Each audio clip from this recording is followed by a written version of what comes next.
In a sleek corporate office, Sarah and David were considered the perfect couple.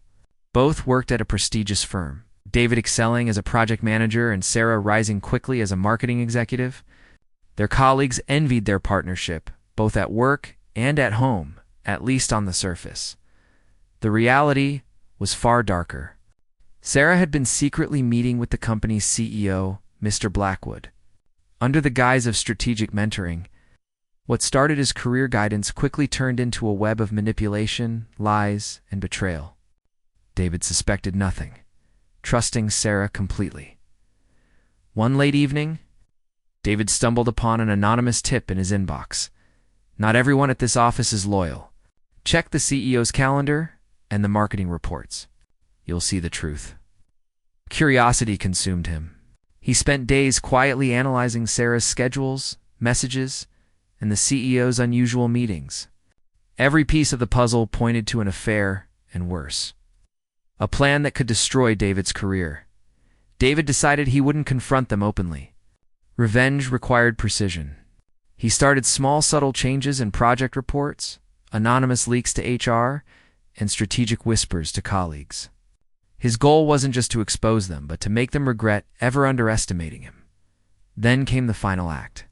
During a high-profile client presentation, David had quietly altered a key report that Sarah and the CEO had prepared together.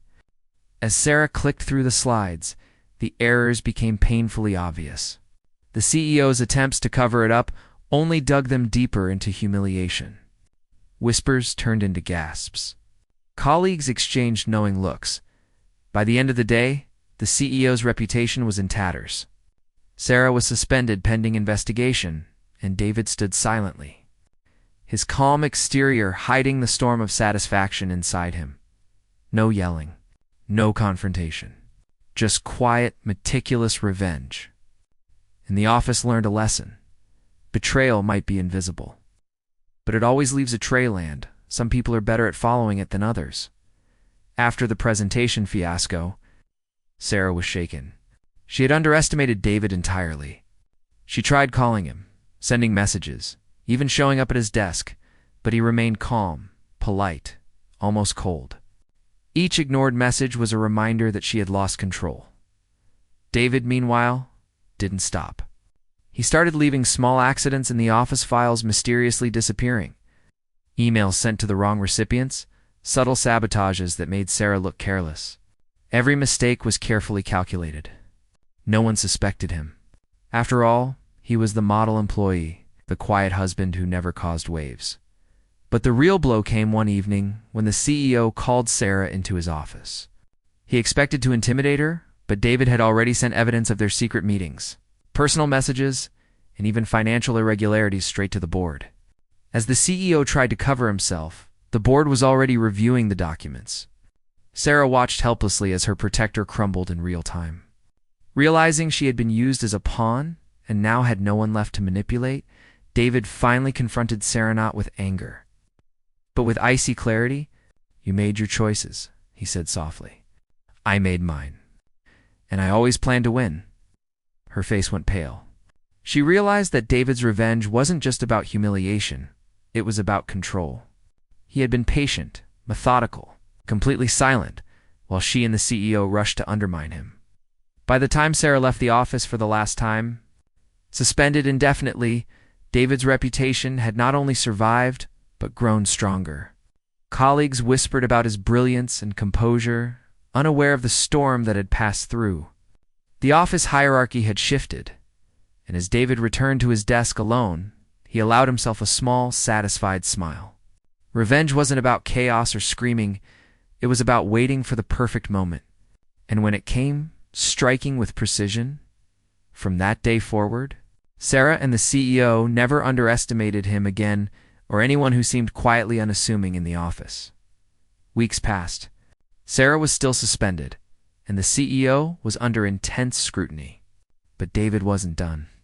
Revenge, he realized, wasn't just about office humiliation. It was about making them feel the fear and loss they had tried to inflict on him. He started sending anonymous messages to Sarah's closest friends at work, subtly hinting at her betrayal and the CEO's misconduct. Rumors spread like wildfire.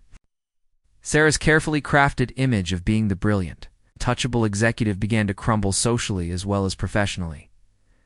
Then came the personal strike. David arranged a chance meeting with Sarah outside the office. She thought she could manipulate him, charm him, even apologize. But instead, he calmly laid out everything he had uncovered: the affair, the lies, the manipulations, and then revealed the final move. He had quietly transferred some of her major clients to another department, ensuring her career at the company would be irreversibly damaged. Sarah froze. Her entire life, the prestige, power, and respect, was slipping through her fingers, and there was nothing she could do. The ultimate twist came when David revealed that the anonymous tip that started it all had actually been sent by him months ago, carefully engineered to make him the silent observer while they destroyed themselves. Every move, every slip-up, had been anticipated. "Revenge isn't just about striking back," David said, his voice steady but icy. "It's about letting the other person destroy themselves while you wait. You and he did all the work for me." Sarah left, defeated and broken, realizing that the man she had thought was naive and weak had been 3 steps ahead the entire time. And the CEO? His career never recovered, his reputation shattered beyond repair. David sat at his desk alone. A quiet calm surrounded him, but inside there was a grim satisfaction. He had not only avenged the betrayal, he had rewritten the rules of the office. Everyone knew now: never underestimate the quiet one, the one who observes and waits. And as the office buzzed around him, unaware of the meticulous storm he had orchestrated, David smiled slightly, thinking, some lessons are better taught with a touch of silent vengeance. Months had passed since the office drama. David's reputation had soared. He was seen as unshakable, brilliant, and impeccably composed. But Sarah wasn't finished. Pride and desperation fueled her. She started planning a comeback, new alliances, secret deals with other executives, even attempting to plant false evidence against David to regain her leverage. One rainy evening, Sarah confronted him in the office when no one else was around. "You think this is over?" she hissed. "I can ruin you. Everyone will believe me." David didn't flinch. He had anticipated this exact moment. Calmly, he placed a folder on his desk. "Everything you've tried is here," he said. "Every fake email, every forged report, every attempt to sabotage me. I collected them all. And every step you took to come after me only made your downfall worse." Sarah's eyes widened. He wasn't just prepared, he had been playing along, feeding her actions into his trap. "You've spent months thinking you were clever," David continued, voice cold, precise. "But cleverness without foresight is nothing. You underestimated patience and timing." At that moment, the office security system, which David had secretly controlled, projected a live feed of Sarah's confession onto the conference room screens, showing every scheme she had plotted, emails she drafted, secret meetings she attended, alliances she tried to forge. It was undeniable. Sarah's face drained of color.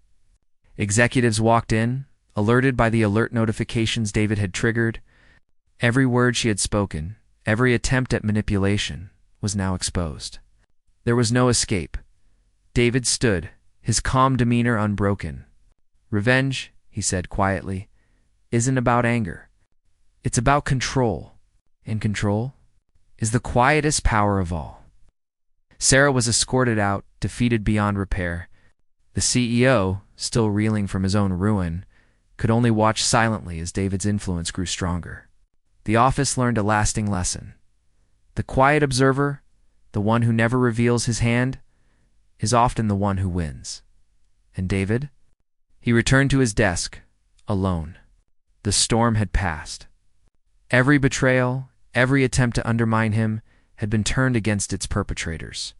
He allowed himself a rare smile, knowing he had not only survived but mastered the art of revenge, perfectly, silently, and utterly.